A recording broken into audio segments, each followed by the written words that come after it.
पुण्यात्माओं, परमात्मा कहते हैं जो जन मेरी शरण है ताका होम दास, गेल गेल लाग्या फिरूं हूँ जब तक धरती आकाश। अब ये जो पिछली पीढ़ी का समय अब चल रहा है, और जितने पुण्यात्मा श्रद्धा से नाम लेंगे ये तो पार होंगे ही होंगे। ये तो करोड़ों की संख्या में, लाखों अरबों की संख्या में पार होंगे।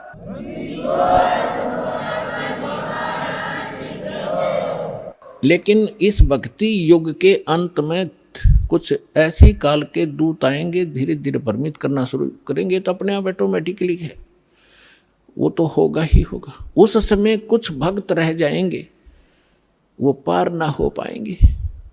तो उनमें से यही आत्मा कमाली और कमाल की थी। तो परमात्मा, उस लड़की ने अपने पूर्व जन्म की कथा सुनाई। पहले भी ये मुसलमान घर में जन्मी थी, ये अपने पिता के घर पर थी, और श्रद्धा पिछली भक्ति की इतनी गजब की थी, बहुत कनी। और वहाँ परमात्मा, जब ये लड़की चारा लेने के लिए पशुओं का खेतों में गई हुई थी, वहाँ भगवान मिले थे कबीर जी जिंदा महात्मा के रूप में। एक कुएं पर बैठे थे, तो वहाँ लड़की ने भी अपना जो चारा ला था उस वृक्ष के नीचे रखा। उस समय विश्राम करने के लिए साधु मिल गए, पीर जी खट दिखे तो उनसे प्रणाम किया। परमात्मा ने काफ़ी उसको ज्ञान दिया, बेटा भक्ति करनी चाहिए। वो कहती जी भक्ति करती हूँ, ईद बकरीद मनाते हैं, नमाज करती हूँ, ऐसे करती हूँ। परमात्मा ने सारा ज्ञान समझा, बेटी ये ईद और बकरीद मनाना, मांस खाना, ये महापाप है, ये नहीं खाना चाहिए। कोई आपको काट कर खावे कैसा लगे? लड़की स्तब्ध हुई। बच्चे का जल्दी घर करती है ये ज्ञान, अज्ञान भी ज्ञान भी, बुराई भी और अच्छाई बच्चा जल्दी से ग्रहण करता है, जैसा उसको माहौल मिलता है। काफ़ी ज्ञान सुनाया, बेटी ये भक्ति नहीं, भक्ति अलग से हट के इसकी। अब सामने देखा कि भी मुसलमान ही है, ये बता रहा है, तो बच्ची के बात समझ में आ गई। कहने लगे भगवान फिर क्या करूं? कि बेटी जो मैं साधना बताऊं ये करना, और ये 2 दिन का जीवन है, असंग जन्म हो गया, जन्म तेर मृत्यों को मैं ऐसी साधना बताऊंगा ये पीछा छूट जाएगा। लड़की ने क्या नाम ले लिया, और बेटी मांस नहीं खाएगी? अगर नहीं खाऊंगी महाराज, कतई नहीं खाऊंगी, कोई कंपलसरी नहीं मांस खाना, खाओ तो खाओ, मैं नहीं खाऊंगी। लड़की ने दृढ़ निश्चय किया, और लड़की होगी 17-18 साल की, विवाह से मना कर दिया। इतना वैराग हो गया उसके अंदर। और माता पिता को चिंता होगी वे बेटी को हम घर पर नहीं रख सकते, उधर से वो विवाह को मना कर रही है। तो लास्ट में माता पिता ने कह दिया, बेटी अगर तुम विवाह नहीं कराएगी तो हम दोनों आत्महत्या करेंगे, हम तुझे यहाँ नहीं देख सकते, बेटी को कैसे रखेंगे, कल न पता नहीं क्या उक चुक हो जाएगी। अब लड़की ने सोचा है बुढ़ा बुढ़िया मरेंगी, उसने यस कर दी, ठीक है मैं शादी करवा लूँ। विवाह हो गया, एक बहुत अच्छे नेक अफसर के अधिकारी के उसका विवाह हुआ, क्योंकि जो भगवान की भक्ति करे वो तो ठीक ठिकाने जागा बालक।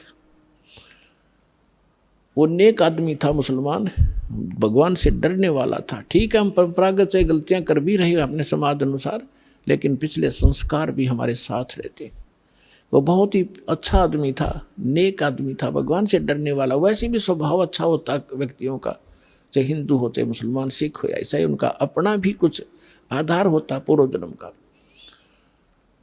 तो जब वो लड़की वहाँ विवाह करके वहाँ गई अपने पति के पास, तो उसको कहा कि मैं आपसे एक अर्ज करना चाहूँगी, वो मेरी अर्ज सुनो। उसने कहा कि बोलो, एक छोड़ दो बता।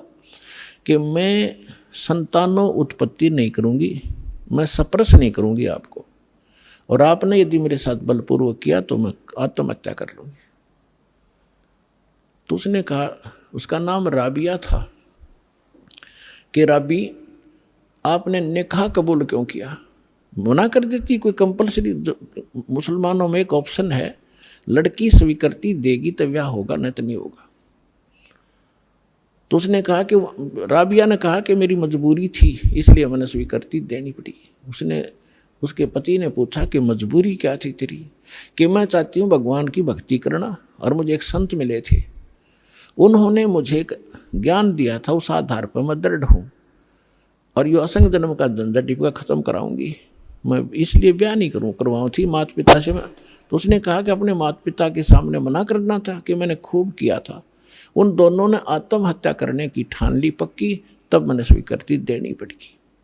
इसलिए कि आगे कोई भगवान मिल गया तो ठीक है, नहीं तो मैं आत्महत्या कर लूँगी, अब मैं ये काम करूँगी नहीं।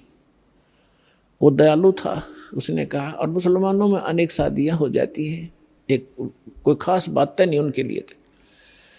तो उसने कहा राबिया, जैसे तुम्हारे माता पिता लोक लाज मर्यादा के कारण आत्महत्या तक नौबत आ गई थी, ऐसे हमारी भी मर्यादा है।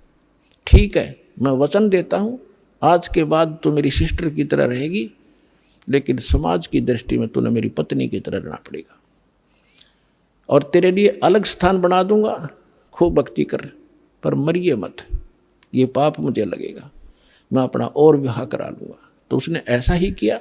महापुरुष ने अलग से उसका कमरा नारा बना दिया और बैठ अपनी भक्ति कर, उसने ब्याह करवा दिया। जब वो राबिया 50 वर्ष के ऊपर होगी और वो देखा करता था, ये तो बाहर झांकती भी नहीं किसी गैर पुरुष की तरफ, भक्ति और के अतिरिक्त ही अपना काम धंधा रोटी बनाई खाया, इससे अधिक कोई काम नहीं जानती। उस लड़की ने क्या गलती कर दी, वहाँ जाने के बाद सत्संग का अभाव हो गया, भगवान फिर मिले नहीं। परंपरागत लोक वेद के आधार से मालिक वाली साधना जो उसने प्रथम मंत्र दिए थे वो त्याग दी, और वहाँ जो समूह था, जैसा भी साधना चल रही थी वो ये करने लगी, नमाज नमोज, मांस नहीं खाती थी वो। ईद बकरीद के दिन रोजे अवश्य रखती थी, लेकिन वो मांस नहीं खाती थी। जब वो 50-55 वर्ष की होगी तो उनके अंदर एक विशेष धारणा बनी हुई है लोकवेद के आधार से मुसलमानों में कि जो हज नहीं करके आवेगा उसकी मुक्ति नहीं। तो उसने अपने पति से कहा जी मैं हज करना चाहती हूँ। उसने कहा जाओ, बहुत खुशी की बात है, आपका तो उद्देश्य यही है अभी कल्याण हो किसी तरह, आपके लिए कोई ऊँट की सवारी का प्रबंध कर देता हूँ। उसने कहा नहीं। राबिया ने कहा नहीं, मैं पैदल जाऊँगी, श्रद्धा से जाऊँगी, और भी बहुत से ली जा रही हैं, और भी बहुत से लोग जा रहे हैं, मैं उनके साथ चली जाऊँगी। अच्छा जाओ फिर। अब वो चल पड़ी, अपने आत्मा देखते जाना इसका रिजल्ट क्या है भक्ति का। हमने आज तक छोटे मोटे चमत्कार किसी के देख लिए, उसी को सिद्ध और महात्मा और भगवान मान लिया, ये अध्यात्म ज्ञानहीनता थी। अब लड़की जा रही थी, वो माई, और सफ़र में कोई आगे चलाएगा कोई पीछे रुक गया, उस समय वो अकेली जा रही थी। रास्ते में उसको प्यास लगी, खुद स्वयं को सामने कुआं देखा, कुआं था, कुएं पर बाल्टी नहीं थी, ना कोई रस्सी थी, एक कुतिया प्यासी थी, उसके बच्चे छोटे छोटे दूरी पर उसने देख लिए थे, और कुतिया कभी कुएं में झांक रही थी, कभी राबिया के पैरों में आकर चाट रही थी, फिर कुएं की तरफ भाग रही थी। समझ गई राबिया कि ये प्यासी बहुत है, और यदि इसको जल नहीं मिला तो ये मरेगी, साथ में मरेंगे बच्चे इसके। और औरत के अंदर दया भगवान ने एक नारी दे रखी है, विशेषकर बच्चों के समय, तो वह एकदम, और कुछ पिछले संस्कार थे, भगवान आत्मा थी, भगवान से कोई जन्मों से पीछे से चलती आ रही थी, फिर हम रह जाते हैं, बिचल जाते हैं, छोड़ देते, ये माया, इस माया में फंस जाते। तो उस लड़की ने देखा आसपास कोई गांव नगर नहीं, ना कोई रस्सी है ना बाल्टी है। लड़की ने अपने कपड़े उतारे, पहले मोटे मोटे कपड़े हुआ करते थे हाथ के बने हुए, अपना कपड़ा उतारा, चुंदड़ी, और उसको अपने बाल पाड़े, 1-2-4 बाल पाड़ के देखियो कितना दर्द होगा। लेकिन उस परमार्थ में उस बेटी ने एक नहीं देखा, फटाफट अपने सारे बाल पाड़ कर रस्सी बनाई लंबी, बहुत लंबी रस्सी बनानी पड़ी क्योंकि पानी गहरा था। बांध कर उसने अपनी बात कपड़ा और उसके अंदर पानी में भिगोया, और बाहर एक मटका टूटा हुआ पड़ा था, उसका पात्र था आधा, उसमें निचोड़े कुतिया साथ पीवे।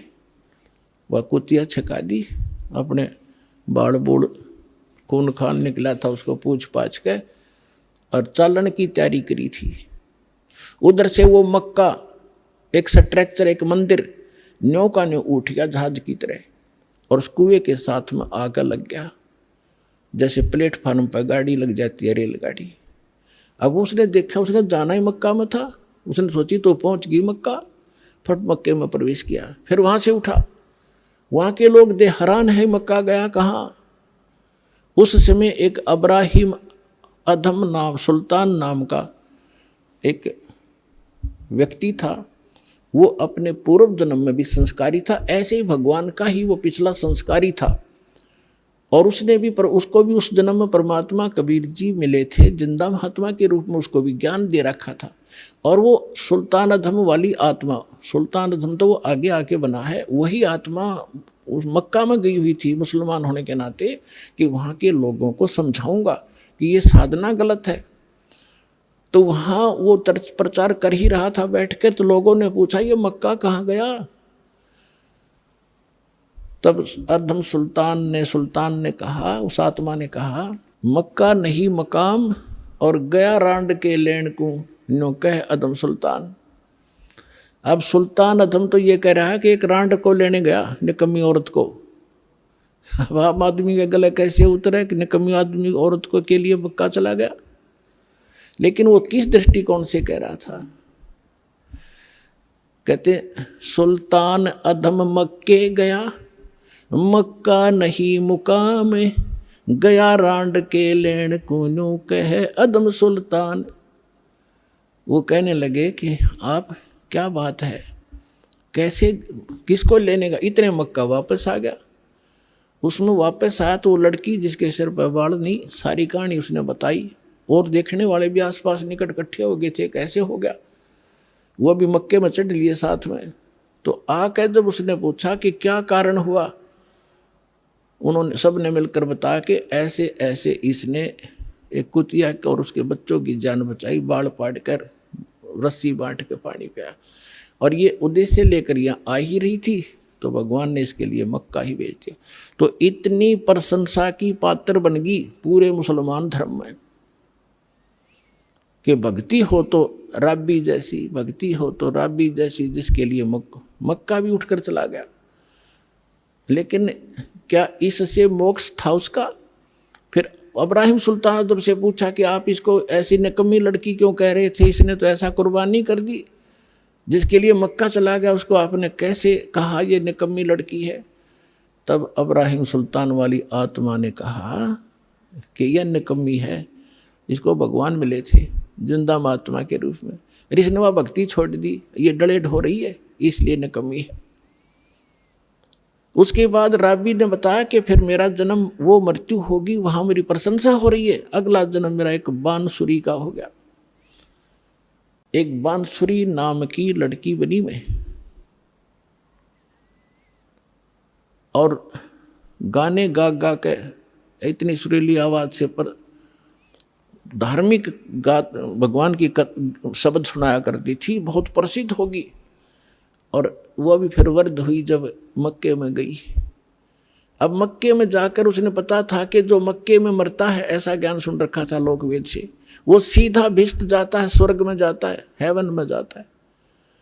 लड़की ने सोचा हेवन के लिए तो ये सारा कुछ कर रहे हैं, और मक्के में मरने से हेवन मिलता है, स्वर्ग मिलता है, तो वहीं कर्द से अपनी तलवार से गर्दन काट दी, मक्के में चढ़ा दी। सबको वाह वाह की पात्र बन गई कि भक्ति हो तो बंसुरी जैसी, बंसुरी तो गई सीधी भिष्ट में, सीधी स्वर्ग गई, ये तो इसने मक्के में शीश चढ़ा दिया।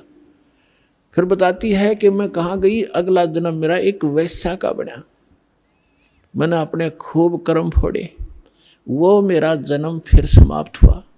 अब मेरी आयु 12 वर्ष की मनुष्य जीवन की शेष थी, मानव शरीर की। और ये भी वहाँ धर्मराज के दरबार में जब मैं गई हुई थी, वहाँ मुझे पता चला, धर्मराज ने बताया कि ऐसे ऐसे तुझे कोई संत मिला था, वो साधना तूने 4 वर्ष की थी। हाँ जी, 4 वर्ष की थी। उसके बाद उसके कारण तुझे ये इतने मनुष्य जीवन मिले हैं। अब तेरा मनुष्य जीवन शेष नहीं है, अब तू पशु योनि में जाएगी।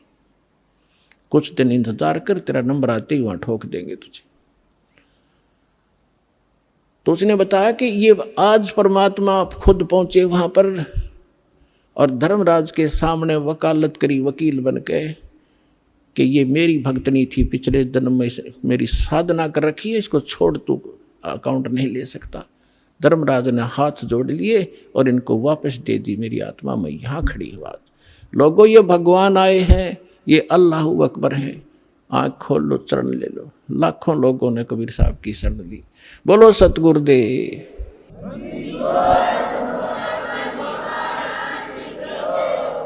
उस लड़की ने कहा, मैं आज से अपने पिता के साथ रहूंगी, मेरा जीवन शेष नहीं था।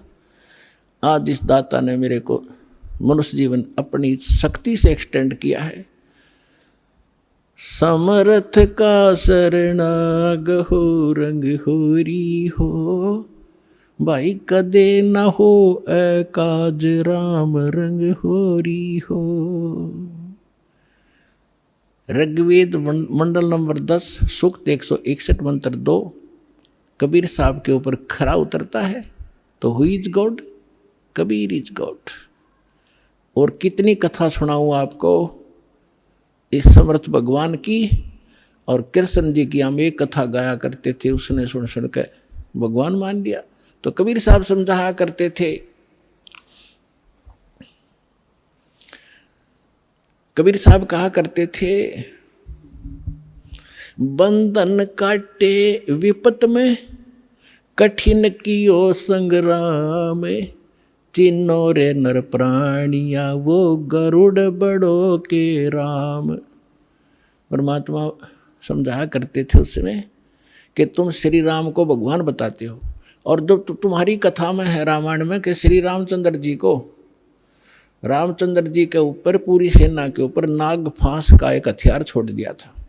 सारी की सारी सेना नाग फांस में आ गई थी, यानी इतने सर्प हो गए थे, सभी सेना को ऐसे हाथों से और चारों तरफ लपेट के बांध दिया था, इंक्लूडिंग लक्ष्मण एंड श्री राम। और ऐसे खड़े थे, ऐसा है हुए सारे, जैसे ईंख बांध दिया करें। और सारी सेना खड़ी खड़ी देखा कि काटेंगे ये सारे राक्षस हमें। तब नो कहे हैं कि गरुड़ से पुकार करी गई। गरुड़ वो पक्षी जो श्री रामचंद्र विष्णु जी का वाहन बताते हैं। गरुड़ आए, गरुड़ ने फिर उनके नाग काटे, सारे नाग मार दिए। जब भगवान श्री राम बंधन मुक्त हुए, परमात्मा कहे फिर बंदी छोड़ कौन होया? गरुड़ हो गया, तेरे राम का भी बंदी छोड़। काटे बंधन विपत में, वो कठिन कियो संग्राम, चिन्नो रे नर प्राणिया, ये गरुड़ बड़ो के राम। एक गोवर्धन पर्वत को उठा लिया श्री कृष्ण जी ने, तुमने भगवान मान लिया। गोवर्धन श्री कृष्ण धारो, द्रोणगिरी हनुमंते, शेष नाग सब सृष्टि उठारा, इनमें कौन भगवंत। क्या एक पहाड़ को उठाने मात्र से भगवान की संज्ञा में ले लिया, समर्थ मान लिया तुमने? तो तुम्हारी कथा तुम लोकवेद सुनाते रहते हो कि शेष नाग ने सारे ब्रह्मांडों को सिर पर रख रखा है। फिर और हनुमान जी ने द्रोणागिरी उठा लिया था, इनमें कौन सा भगवान? ये भगवान की पहचान नहीं, जो तुमने पैमाना ला रखा है, ये भगवान मापन का नहीं है। फिर कहते हैं लंका पाठ, समुद्र पाठ, लंका गयो यो सीता को भरतार, अगस्त ऋषि ने ये सातों पी लिए, इनमें कौन करतार। ओए होए, ऐसे सटीक प्रमाण दे रखे भगवान ने, फिर भी हमारी आंखें नहीं खुली, क्योंकि हमारी बुद्धि काल के प्रभाव से इतनी दबी हुई थी। परमात्मा ने कहा कि तुम्हारी बात बड़ी करता हूं कि श्री रामचंद्र जी ने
से छुड़वाने वाला।